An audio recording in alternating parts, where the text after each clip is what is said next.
साथियों, मुझे बताया गया है कि फॉर्च्यून 500 कंपनीज पॉलिसी के तहत उत्तर प्रदेश सरकार ने इस 70 एकड़ भूमि को 75% सब्सिडाइज दर पर उपलब्ध कराया है। शायद मैं समझता हूं यह देश में कहीं नहीं है। हालांकि अभी यह भूमि भले ही 75% सब्सिडी पर दी गई हो, लेकिन आने वाले समय में मुझे पूरा विश्वास है कि यह निर्णय सरकार के लिए कहीं अधिक फायदेमंद साबित होगा। इस भूमि से भविष्य में सरकार को अनेक प्रकार के इकोनॉमिक बेनिफिट्स यानी आर्थिक लाभ भी प्राप्त होंगे और यह क्षेत्र विकास का एक मजबूत केंद्र बनेगा। मैं योगी जी के बारे में कह सकता हूं, मैं समझता था कि आप राजनीति के ही माहिर हैं, लेकिन मैं तो इस नतीजे पर पहुंच गया कि आप तो अर्थशास्त्र में भी माहिर हैं।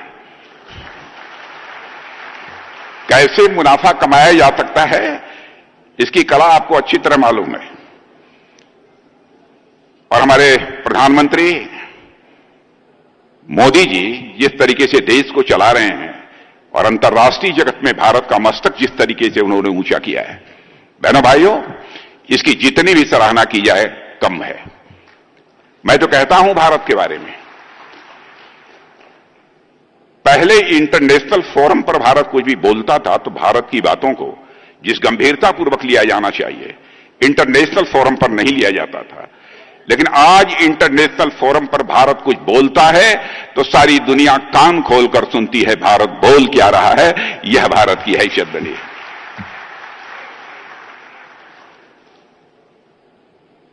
और भारत तेजी से आगे बढ़ रहा है। हमारे उत्तर प्रदेश का भी एक मेजर कंट्रीब्यूशन है उसमें।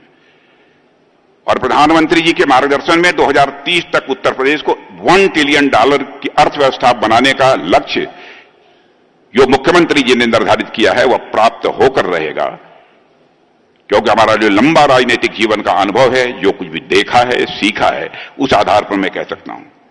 और मुझे पूरा विश्वास है कि उत्तर प्रदेश समय से पहले ही इस लक्ष्य को हासिल करेगा। मुझे तो ऐसा लग रहा है, समय से पहले इस लक्ष्य को हासिल करेगा। आज जब भारत 2047 तक एक विकसित राष्ट्र के लक्ष्य को हासिल करने के लिए तेजी से आगे बढ़ रहा है, तो उसमें उत्तर प्रदेश का योगदान मैं मानता हूं कि बहुत ही महत्वपूर्ण होने वाला है। साथियों, आप सब जानते हैं एक विकसित भारत का रास्ता विकसित उत्तर प्रदेश से होकर ही जाएगा, ऐसा मैं आज विश्वास के साथ कह सकता हूं। विकसित भारत का रास्ता कहीं से जाएगा तो विकसित उत्तर प्रदेश से होकर ही जाएगा, ऐसा मेरा पक्का विश्वास है।